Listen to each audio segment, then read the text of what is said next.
Hey,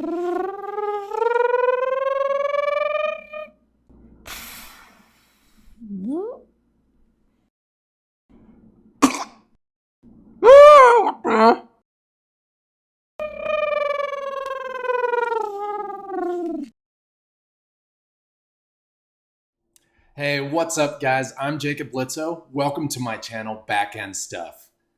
I've spent 10 years of my life implementing automation solutions in the manufacturing sector, and then I moved on to start developing software and apps for startups for the last 7 years. I've gotten very good at jumping between different tech, from native mobile development to building out APIs.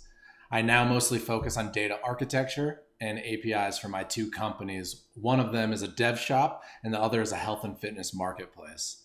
I started this channel to teach what I do daily, back-end stuff. Hold the phone, not that kind of stuff. I'm talking about building APIs in Elixir, persisting data to Postgres databases, launching your projects on a server using Docker containers, and even some bash scripting to help automate your daily processes. I will take you through Elixir basics and then jump straight into a real project showing you every step of the way. So if you're interested in learning how to build scalable, production-ready APIs and some DevOps along the way, please subscribe to my channel, Backend Stuff, and start your backend development journey.